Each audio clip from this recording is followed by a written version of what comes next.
आजादी की 75वीं सालगिरह के मौके पर शहर के राला मंडल वन्य जीव अभयारण्य में नाइट सफारी की शुरुआत हो गई है। इस अनूठी सौगात के बाद अब शहरवासियों को एक नया अनुभव मिलेगा। नाइट सफारी का शुभारंभ प्रदेश के जल संसाधन मंत्री तुलसी सिलावट ने हरी झंडी दिखाकर किया।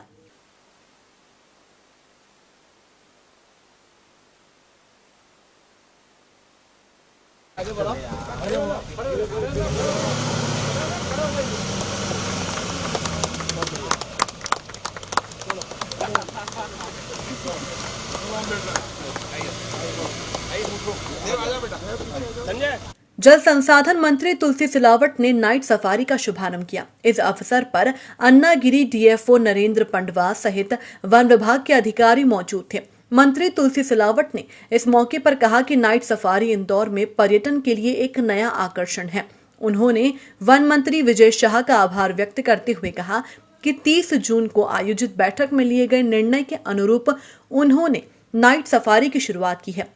उन्होंने कहा कि राला मंडल विशेष महत्व रखता है और 1984 में जब वो वन विभाग के अंतर्गत संसदीय सचिव थे तब प्रयास करके इस अभयारण्य को अधिसूचित कराया था। अब यहाँ नाइट सफारी के साथ ही सुरक्षा का भी ध्यान रखा गया है। आने वाले समय में सुरक्षा व्यवस्था की समीक्षा करके और भी कड़े बंदोबस्त किए जाएंगे। इंदौर में एक नया इतिहास, नाइट सफारी राला मंडल में बड़ी सौगात इंदौर वासियों को वन विभाग द्वारा दी जा रही है। सरकार का संकल्प है कि ऐसे पवित्र स्थान का राला मंडल जैसे जो कि 234 हेक्टेयर में विकसित है, इसका उन्नयन भी होगा, इसका विकास भी होगा, इसकी प्रगति भी होगी और इंदौर वासियों को एक नया पर्यटक के रूप में, एक नए पर्यावरण के रूप में यह स्थान चिन्हित होकर उनको मिले। बेटा भी आएगा तो बेटी भी आएगी, पिता आएगा तो माँ भी आएगी, बहन भी आएगी। इन सब की सुरक्षा की गारंटी हमारी है। इसकी मैं तुरंत समीक्षा करने वाला हूँ। वहीं वन विभाग के डीएफओ नरेंद्र पड़वा ने बताया कि भोपाल में हुई बैठक के बाद से ही वन विभाग ने राला मंडल में नाइट सफारी को लेकर तैयारी शुरू कर दी थी, जिसको अब मूर्त रूप मिल गया है। सुरक्षा के मापदंडों को लेकर उन्होंने कहा कि राला मंडल में वन विभाग का अमला तैनात रहेगा। वहीं पुलिस चौकी को लेकर जल्द ही प्रस्ताव भेजा जा रहा है ताकि किसी भी तरह की चूक पर्यटकों की सुरक्षा को लेकर न हो। देखिए, नाइट सफारी का जो प्रस्ताव था वो हम भोपाल बैठक में गए थे जब मई के महीने में, तब हमारे माननीय वन मंत्री जी, माननीय जल संसाधन मंत्री और माननीय मंत्री जो पर्यटन मंत्री हैं उषा ठाकुर जी, उनके द्वारा प्रस्ताव रखा गया था कि यहाँ पर इंदौर में जिस तरह भोपाल में नाइट सफारी होती है वहाँ पर इंदौर में भी शुरुआत की जाए ताकि इंदौर के लोगों को भी इसका आनंद मिल सके।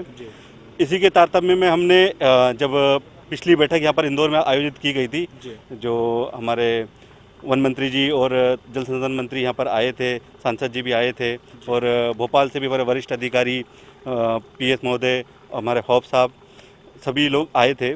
तो उसी में ये निर्णय, उसी के अगले दिन से हमने इसका ट्रायल रन शुरू कर दिया था।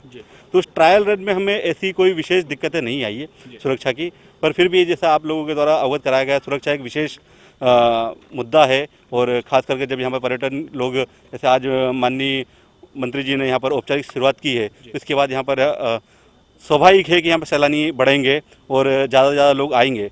तो इस दृष्टि से हमें सुरक्षा के पुख्ता इंतजाम, हमारा विभाग में हम लोग भी महिला कर्मचारी वगैरह को भी यहाँ पर तैनात करते हैं। हमारी तो रेंजर मैडम ही यहाँ पर हैं, तो वो भी स्वयं भी रहती हैं यहाँ पर उपस्थित। तो अभी तक विशेष कोई हमें दिक्कत नहीं आई सुरक्षा के दृष्टि से, लेकिन इसके बावजूद भी हमें जैसे माननीय मंत्री जी से सुझाव मिले हैं कि यहाँ पर एक पुलिस चौकी का प्रस्ताव बना कर दिया जाए ताकि जब देर रात भी यहाँ पर कोई अगर पर्यटक आते हैं तो उनको कोई असुविधा ना हो। फिलहाल इंदौर को नाइट सफारी की रोमांचक दावत की सौगात मिल चुकी है और माना जा रहा है कि इससे शहर में पर्यटन को बढ़ावा मिलेगा। Bureau report INN news Indore.